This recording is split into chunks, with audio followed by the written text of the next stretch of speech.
Mon père, un jour, il est parti, il n'est plus revenu. Je recherchais une figure paternelle et c'est là que j'ai vraiment changé de chemin.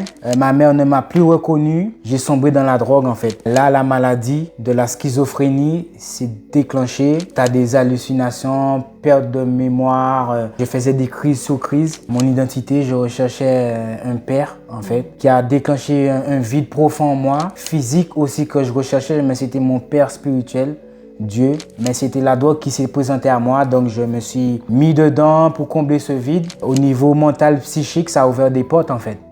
Juste le fait de sortir dehors, j'avais peur. J'ai vraiment sombré dans la méchanceté, à faire du mal aux autres. J'ai fait plusieurs crises, je me prenais pour Dieu. Je regardais une personne, je voyais les neurones, je voyais des vibrations, j'avais vraiment déraillé. Et à chaque fois que je faisais une crise, il venait me chercher. Et à chaque fois, on me donnait une piqûre dans les fesses. Et pour m'endormir, quand je me réveillais, je me retrouvais attaché sur un lit en fait. J'avais envie de mourir, j'avais plus envie de vivre. 9 ans comme ça en fait. C'est une maladie pour toute la vie, que personne n'a été délivré. Je suis comme un handicapé par cette maladie. Depuis janvier 2024 jusqu'à mai 2025, j'ai plus pris de traitement. Mais avec Dieu, tout est possible. On peut clairement dire que le Seigneur t'a guéri d'une maladie inguérissable. Ouais.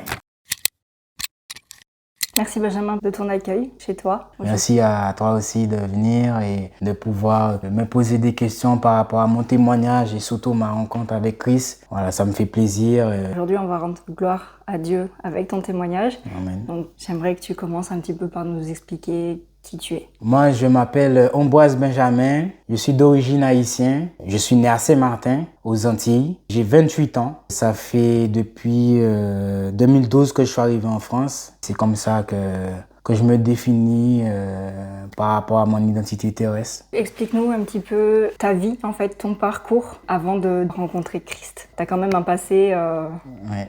assez costaud d'après ce que tu m'as dit, donc Ouais. n'hésite pas à nous le partager. Depuis petit, déjà, ma mère, elle a fait en sorte que je puisse toujours aller à l'église. Du coup, j'ai baigné dans le milieu chrétien. J'ai toujours été à l'église, mais c'est plus ma mère qui m'invitait à y aller. J'aimais le foot beaucoup. Les amis de là-bas, de Saint-Martin, ils connaissent que voilà, j'étais vraiment fort dedans, quoi.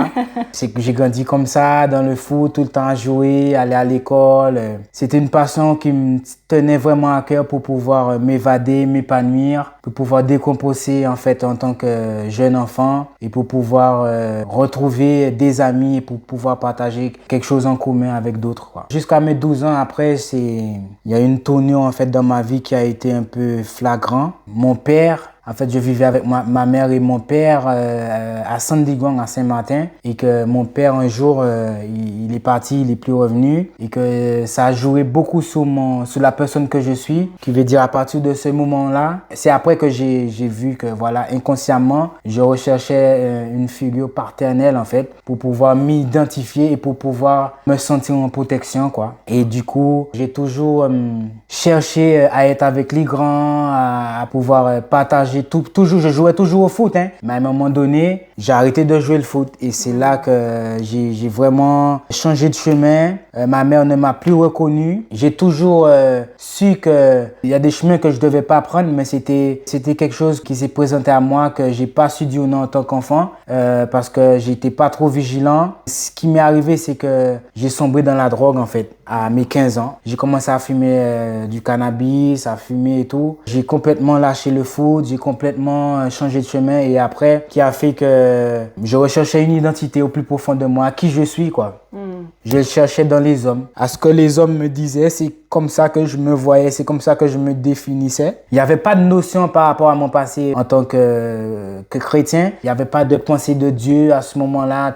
Tout a été enfoui, caché quelque part. J'ai grandi comme ça. Après, de mes 15 ans à mes 17 ans, c'était le moment où j'ai vraiment perdu qui j'étais. Le petit enfant tout mignon de sa mère qui jouait au foot, qui faisait rigoler tout le monde, qui était animé d'une joie et d'un cœur d'enfant, quoi. J'ai vraiment perdu cette notion et qu'après, à mes 17 ans, ma mère, elle a vu que par rapport à mes fréquentations, comment je vivais à Saint-Martin et tout, les amis que je fréquentais, qu'elle a vu que vraiment qu'elle peut pas laisser son enfant comme ça là à Saint-Martin, ben elle m'a proposé, elle m'a demandé est-ce que j'aimerais aller en France pour continuer mes études parce que j'ai pas abandonné l'école au moins, je suis resté quand même à l'école, mais j'allais presque je voulais plus aller à l'école en fait, c'est quelque chose qui me passionnait pas du tout.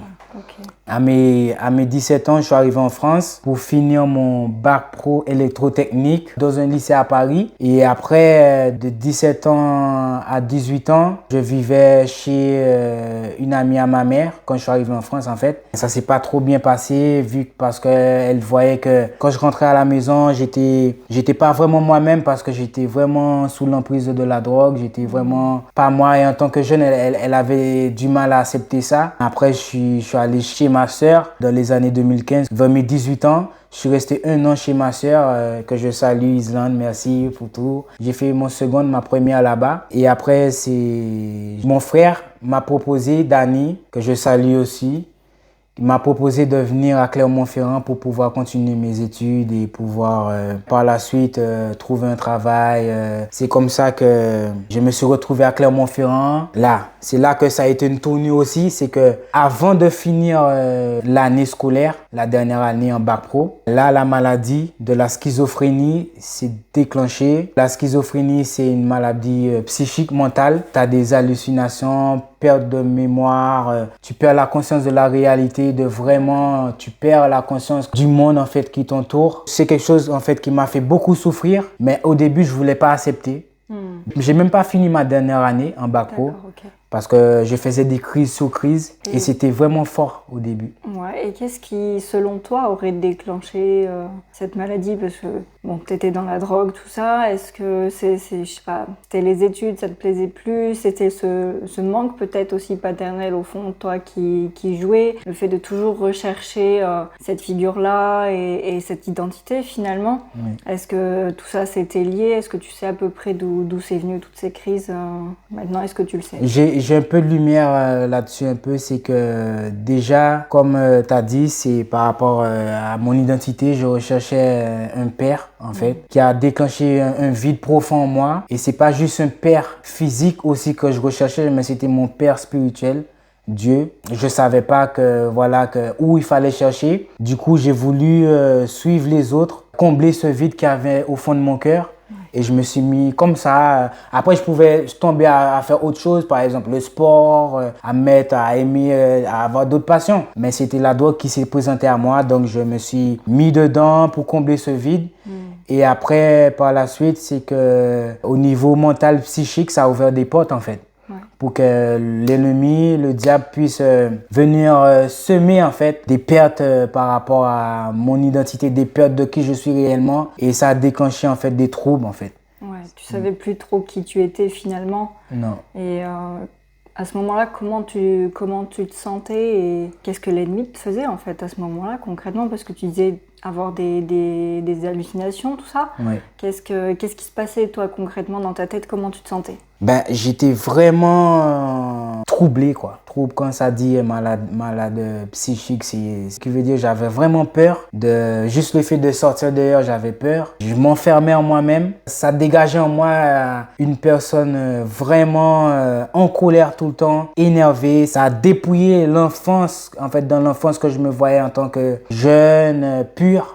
Je peux dire comme ça, c'est que ça a vraiment déclenché une autre personne de qui je suis. J'ai vraiment sombré dans la méchanceté, à faire du mal aux autres, à pas m'aimer moi-même, à pas savoir en fait là où est le chemin, en fait, là où je dois mettre mes pieds.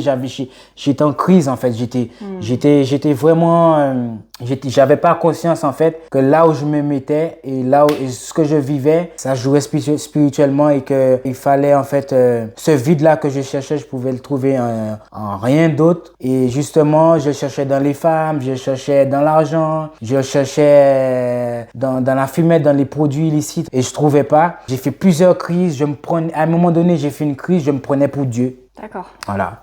C'est-à-dire, qu'est-ce que tu te prenais pour Dieu, mais qu'est-ce que tu faisais à ce moment-là? Tu croyais que tu étais invincible? Oui, je croyais que j'étais fort, je croyais que j'avais créé le monde, c'est moi qui a créé l'univers, c'est moi qui contrôle tout. Par exemple, je regardais une personne, mais je voyais comme si je voyais les neurones, je voyais des vibrations, je voyais les fils, en fait, qui a dans le cerveau, en fait. Je pensais que je pouvais lire dans les cerveaux des gens. Je pensais que je connaissais tout. Je pensais que sans moi, personne n'aurait été là. Bon, j'avais vraiment déraillé et que j'ai compris, c'est quelque chose que le diable, en fait, l'ennemi a semé en moi de me faire croire que je suis un Dieu et que c'est quelque chose qu'il vole de la véritable de ce que nous sommes en Christ. Il y a dans l'Écriture que Dieu dit que vous êtes des dieux, en fait.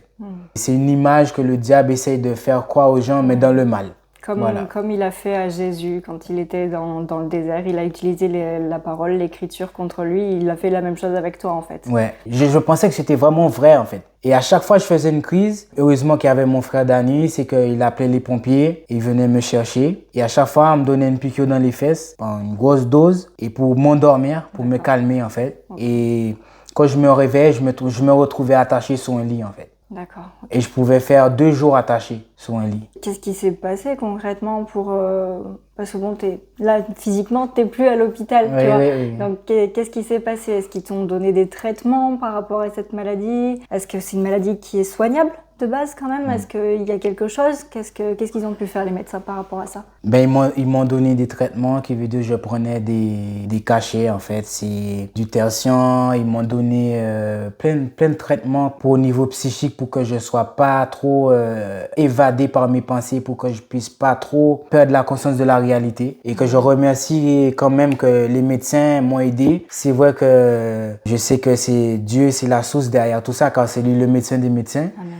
Mais quand même, les traitements, ça m'a servi à pouvoir être stabilisé dans ma vie au quotidien, qui veut dire, à chaque fois que je faisais une crise, j'en ai fait plus de 15. Donc, à chaque fois que je faisais une crise, on m'attachait, on m'enfermait, tout ça. Mais les traitements m'ont toujours fait revenir à la réalité, en fait. Ouais, sans les traitements, je ne sais pas ce que j'aurais fait aussi. Ça a permis finalement de temporiser un petit peu, voilà, de réduire cette colère, de calmer tout ça. Les idées noires, les hallucinations, parce que j'avais des idées de suicide. J'avais envie de mourir, j'avais plus envie de vivre. Je savais même pas ce que je voulais en fait. En gros, je pouvais vouloir de quelque chose et vouloir le contraire en même temps, quoi. Par exemple, j'ai envie de sortir dehors. En même temps, j'ai envie de rester couché, quoi. Et j'étais troublé et j'étais vraiment stressé et tout. Donc voilà, comme les gens, les infirmiers, les psys, tout ça qui m'examinaient, qui venaient, ils voyaient tout ça. Donc on me donnait des cachets par rapport à ça, en fait. Tous ces traitements, tout ça, ça a duré combien de temps concrètement? 2017 ans, c'était en 2015 à 2024, donc 9 ans, quoi. 9 ans, c'est extrêmement long. Qu'est-ce qui s'est passé pour sortir de tout ça? Un jour, comme la Bible dit que c'est Jésus le rocher, le roc éternel, un jour, j'habitais à Jaude, à Clermont-Ferrand à Jaude. Je me suis assis sous une grosse pierre. C'était parce qu'il y a des pierres à Jaude pour pas que les voitures puissent passer là où ils veulent en fait. Je me suis assis sous un gros rocher comme ça, ça m'est venu. Et si Dieu pouvait m'aider. Voilà. Dans ma situation, j'en avais un peu marre. Ouais. De vivre les crises, de faire des allers-retours. Moi, je voyais pas de chemin.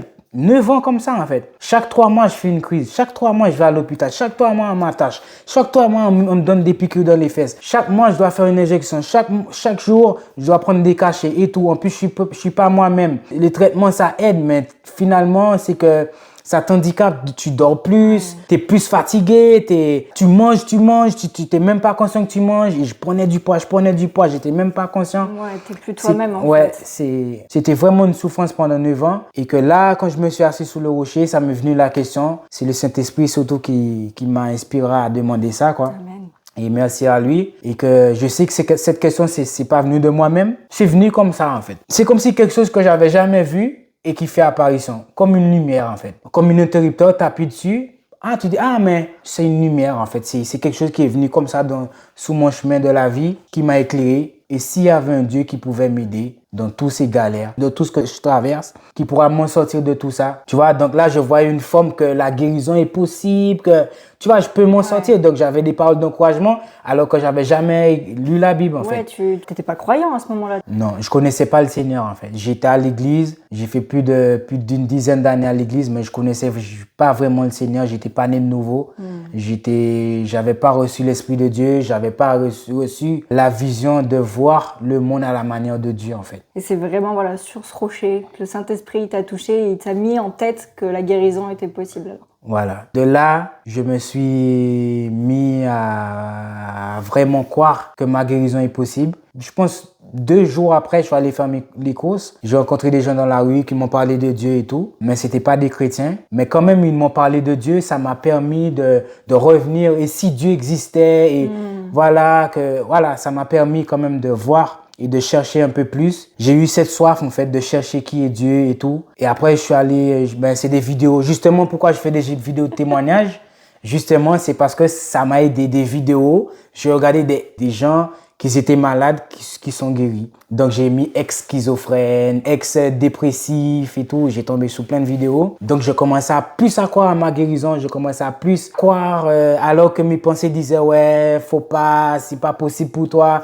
Donc, j'écoutais les gens, qu'est-ce que les gens me disaient? C'est possible, en fait. Donc, je te le dis aussi, si toi, t'es malade, t'as une trouble psychique ou quelconque maladie, c'est possible pour toi aussi ta guérison. Et tu peux le croire. Et c'est Jésus qui m'a sorti de là. Et ce même Jésus, qui est le Dieu éternel, étant fait homme, pouvait nous sauver l'humanité, peut te sortir de là, peut te délivrer de ces médicaments, de tous ces emprises, tous ces pensées noires, tous ces troubles qui t'empêchent d'avancer ou cette douleur physique. Donc ta guérison, c'est possible au nom du puissant du sang versé qui a coulé pour nous à la croix. Et merci Seigneur. Et après, j'ai continué mon cheminement. J'ai cherché une église parce que comme j'ai tombé sous des vidéos chrétiennes après, par la suite, ça m'a rappelé mon enfance aussi, que j'étais à l'église avant. Donc il y a plein de questions qui est venues. Donc je dis bon, le Saint-Esprit m'a guidé. Et je suis tombé sous l'église Maison du Gospel Centre à Clermont-Ferrand, dirigée par le pasteur Pierre-Emmanuel Jean, qui a été une maison pour moi, un refuge.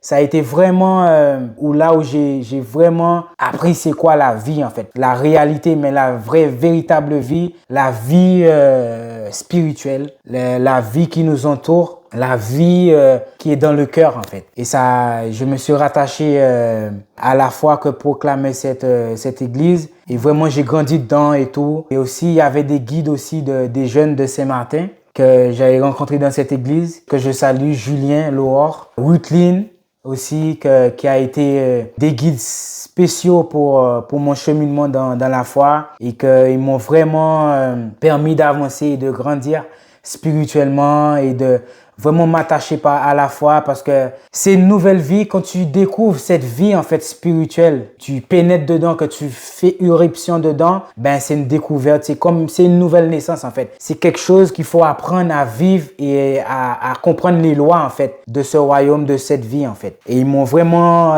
aidé et solidifié, ils m'ont vraiment consolidé et vraiment je remercie le Seigneur de m'avoir permis de faire la rencontre de ces enfants, de ces gens comme ça, surtout qui viennent de Saint-Martin comme moi, qui m'ont aidé à avancer. Merci Seigneur pour ça. Donc ces personnes-là t'ont guidé, t'ont aidé, t'ont fait découvrir ce que c'était que la vraie vie finalement. Oui. Pendant ce cheminement, en fait, qu'est-ce qu'il est advenu de ta maladie? Du coup, là, j'étais plus ferme dans la foi, qui veut dire que je croyais de plus en plus à ma guérison.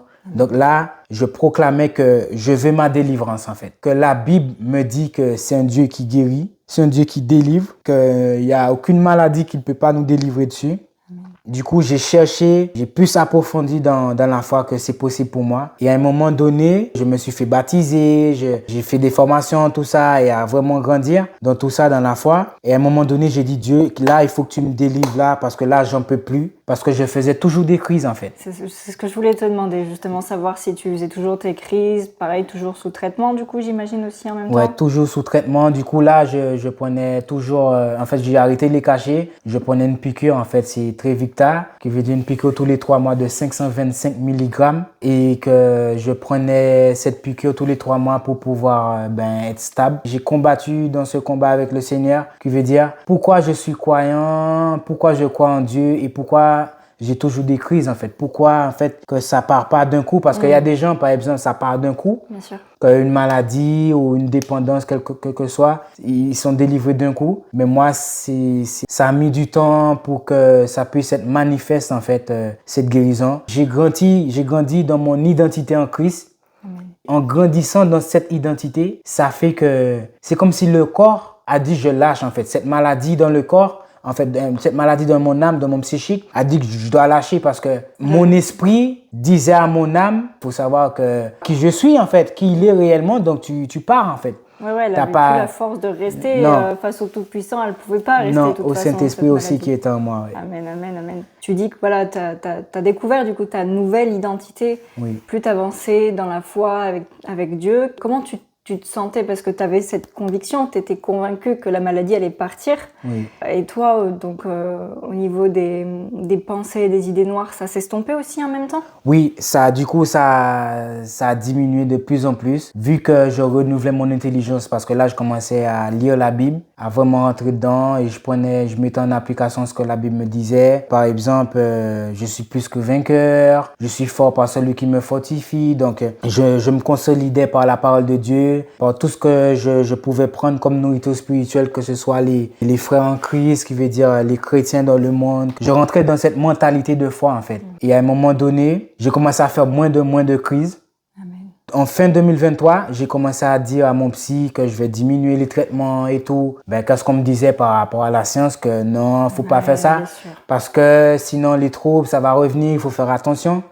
Et l'ennemi se sert de ça pour pouvoir me faire peur en fait. Bien sûr. Et on me disait des trucs traumatisants quoi, parce que eux ils montent la dose en fait, qui veut dire on me dit un jour je peux faire une crise et jamais revenir et être une personne normale quoi, dans mon psychique en fait, que je vais perdre totalement conscience de la réalité. Mis dans la case c'est fini pour toi, on ne pourra plus rien pour toi après ça quoi. C'est une maladie pour toute la vie. Cette injection là que je prends, c'est caché, c'est pour toute la vie, que jamais je vais m'en sortir de tout ça. C'est quelque chose qui est chronique en fait, qui veut dire que personne n'a été délivré. Et moi qui étais jeune dans la foi, donc comme j'écoutais que c'était possible, je disais oui, mais il y a un miracle qui peut se passer. Mais eux, ils ne croient pas dans la foi. En fait, les infirmiers, ils n'étaient pas des chrétiens, les psys et tout. Non, c'est pas possible. Oui, ça peut arriver des exceptions, mais c'est très rare. Ça se fait pas comme ça. En plus, nous, on croit pas trop en ça. Donc, selon la science, on te dit que c'est toute la vie que tu vas être dépendant de ça. Donc moi, en tant que jeune, je voyais tout ça, je voyais pas d'avenir devant moi. J'avais une vingtaine d'années, je disais, je suis comme handicapé par cette maladie. Ça m'empêche de réfléchir convenablement, d'être stable dans ma vie. Donc du coup, je me voyais pas à fonder une famille. Je me voyais pas, en fait, dans mon quotidien, que veut dire dans la vie, à prendre soin de moi comme il faut, à pouvoir avoir une vie dans la paix et dans la joie, en fait. Ouais, t'arrivais pas à imaginer ton avenir, quoi, clairement, en fait. Non. En janvier 2024, j'ai dit à mon psy, j'arrête les traitements. Ils m'ont dit non, fais pas ça, faut pas faire ça et tout, parce que ça peut revenir. Donc voilà, j'ai pas écouté. Donc du coup, j'ai arrêté moi-même. Je lui ai pas dit que j'ai arrêté. J'ai caché ça, je pense, pendant 6 mois, 9 mois. Je voulais voir aussi que, en arrêtant, si j'allais faire une crise aussi, mais je l'ai fait par la foi, en fait. J'avais peur aussi d'arrêter de faire une crise encore. Parce que les quinzaines de crises que j'ai fait en avant, c'est pas une vie en fait, c'est traumatisant, c'est fort en fait pour mon psychique, et que ça laisse des traces en fait, et que seul Dieu peut guérir de ces traces, de ces blessures, de se faire, c'est pas qu'il voulait, mais de se faire violenter, faire une piqûre dans les fesses et pouvoir te neutraliser en fait, tu vois, c'est choquant en fait, de se retrouver 2 jours attaché, tu peux plus rien faire, t'es face à toi-même, face à la réalité, et ça te choque en fait, ça te laisse un trauma, et que merci Dieu de m'avoir guéri de tout ça, de me sortir de tout ça. Donc tous les traumas aussi, que si tu traverses par des traumas, quels que soient les traumas que tu as reçus dans la vie, que ce soit par une maladie ou un choc quel que soit dans la vie, que Dieu peut t'enlever tous ces traumas. C'est possible en fait d'être délivré en fait de ces traumatismes. C'est quelque chose que après j'ai dû faire face, que voilà, que Dieu m'a pu me délivrer de tout ça. Du coup, j'ai arrêté les traitements. Au bout de 9 mois, j'ai dit à mon psy, du coup, j'ai arrêté. Après, il m'a dit, bon, d'accord, quelle est la raison pourquoi tu as arrêté? Donc, ça a été une occasion de témoigner de ma foi. Donc, j'ai témoigné de ma foi au psy. J'ai dit, ben, je crois en Dieu. Je crois qu'il est le Dieu. Je crois en Jésus qui est le Dieu qui peut guérir. Ça fait depuis 2000 ans qu'il est venu sur la terre. Donc, son royaume est réel, son royaume est là. Malgré les gens, peut-être, ils veulent pas ou bien peuvent pas voir et pénétrer dans ce royaume. C'est que par la nouvelle naissance qu'on y pénètre. Mais moi, je suis conscient que ce royaume, ce règne en fait agit maintenant dans mon âme, dans mon psychique, parce que la personne que j'étais il y a par exemple 5 ans, quand j'ai dit ça à mon psy, c'était en janvier 2024, qui veut dire la personne 5 ans d'avant, c'est plus pareil. Donc je voyais le règne de Dieu en fait qui agissait dans mon psychique, dans mon mental, de me délivrer de moi-même, de ma chair, de la corruption de mon psychique, de mes mauvaises pensées. Donc du coup, je voyais ce royaume, ce règne en moi en fait, qui était tangible. Du coup, j'ai témoigné de ma foi, j'ai dit que j'ai arrêté les traitements et tout. Après, il m'a dit, est-ce que tu es d'accord qu'on te suive pour voir en fait que tu es vraiment stable et tout? J'ai dit oui, il n'y a pas de souci. Elle m'a suivi et tout. Et là maintenant, je ne vais plus le voir, plus du tout. Depuis janvier 2024 jusqu'en mai 2025, j'ai plus pris de traitement, que ce soit la piqûre ou les cachets. Je n'ai plus besoin en fait. J'ai jamais eu de crise, j'ai jamais eu de pensée noire, de pensée de suicide. J'ai jamais eu de pensée de peur. Un peu c'est pas que la peur que j'avais, c'était une peur constante. Donc cette peur constante, j'ai été délivré. Amen. J'ai dû aussi me refaire cette mentalité comme quoi que je suis guéri, quoi. Bien sûr. Que je suis plus esclave. Amen. C'est comme les Égyptiens qui sont sortis de l'esclavage. Ils devaient se défaire de cette mentalité d'esclavage, en fait. Moi, je devais me défaire de cette mentalité d'esclavage, d'avoir toujours besoin de ces traitements. Du coup, c'est en méditant la parole, en proclamant la parole, en cherchant Dieu, en cherchant la réalité, les lois de son royaume, comme quoi que je ne dois pas avoir peur, qu'il est à côté de moi, ne crains point, quand je suis avec toi, je suis le Dieu qui te soutient par ma droite triomphante. J'ai demeuré dans sa parole, je suis comme la Bible nous demande de faire, et que ça m'a vraiment libéré de cette mentalité d'esclave. Et justement, c'est pour ça que je témoigne. On peut être délivré de la maladie, c'est vrai, quelle que soit la maladie, mais après, pour moi, ça a été un combat de me délivrer de cette mentalité de dépendant, en fait, à cette maladie. C'est pour ça que je veux le partager aux autres. Je vais prier aussi pour les gens qui traversent par des moments difficiles comme ça. Je demande au Père éternel qu'il puisse vous visiter là maintenant, dans cette souffrance, dans cette maladie psychique, mentale ou physique ou émotionnelle, cette maladie, que ce soit quelconque dépendance, que ce soit la dépendance affective, que ce soit la dépression, que ce soit la maladie, quelconque maladie physique, cancer ou quelconque maladie, que le Seigneur vous visite maintenant et que l'Esprit de Dieu vous parle maintenant, que votre guérison est possible. Placez votre foi au Seigneur Jésus et que le Seigneur Jésus qui m'a délivré de tout ça veut le faire pour vous. C'est son fort désir de vous délivrer de l'emprise de l'ennemi, de ce règne de ténèbres qui est la mort, qui engendre des troubles, qui engendre des maladies pour nous rabaisser, pour nous faire perdre totalement conscience de notre identité initiale, qui veut dire originelle d'enfant de Dieu, et que le Seigneur vous libère au nom de Jésus. J'ordonne la liberté. Merci Seigneur Dieu de les libérer, Père éternel Dieu. Et merci Seigneur Dieu pour cette guérison, pour la manifestation de la guérison qui s'opère maintenant même, que pour la guérison que tu nous as acquis à la croix, que c'est par tes meurtrissures que nous sommes guéris, Père éternel Dieu. C'est par les coups que tu as reçus à la croix que nous pouvons pouvoir faire face à ces maladies, car tu as reçu, tu as pris nos souffrances, les maladies à notre place, et tu les as crucifiées à la croix. Que cette manifestation de la guérison puisse s'opérer dans chaque personne ici qui nous écoute et qui m'écoutera après, Père éternel. Merci Seigneur Dieu. Amen. Amen, amen, amen. Merci Seigneur. Merci Benjamin. Quel témoignage juste incroyable. On peut clairement dire que le Seigneur t'a guéri d'une maladie inguérissable. Ouais. Amen. Ouais. Gloire à Dieu, gloire à Dieu. Selon la science, c'est pas guérissable, c'est une maladie chronique en fait. Mais avec Dieu, tout est possible. Amen. À celui qui croit. Amen. Tout est possible. Il est tout puissant, il est capable de tout. Toutes les maladies, il peut les faire disparaître. Il faut juste se tourner vers lui, croire et continuer d'avancer avec lui. Amen. Amen. Une dernière chose, Oui. est-ce que si les gens ont des questions, est-ce qu'ils peuvent les laisser en commentaire? Comme ça, on pourra leur répondre. Même toi, tu pourras peut-être intervenir parce que je pense qu'il y a des personnes qui sont peut-être actuellement dans cette situation-là, celle que tu étais, qui ont besoin de réponses finalement à leurs questions. Oui, je suis ouvert à toute question que vous pouvez me poser et que vous allez laisser en commentaire. Et que mon Facebook, c'est Frère Benjamin. Vous pouvez laisser les questions en commentaire et on essaiera de vous aider à la lumière de la Bible, de ce que la parole de Dieu dit. Premièrement, c'est pas forcément notre intellect, notre intelligence qui va essayer de vous répondre de nous-mêmes, mais c'est selon la lumière de la parole de Dieu. Amen. Amen. Amen, amen, amen. Je vous fais des bisous, mes frères et sœurs en Christ, et mes frères et sœurs de Saint-Martin, mes frères et sœurs de quelconque endroit, à Paris, à Clermont, à Maison du Gospel. Je vous fais des bisous et on reste dans la paix du Seigneur et que Dieu vous bénisse, que Dieu vous fortifie et restez dans la paix du Seigneur. Amen. Amen.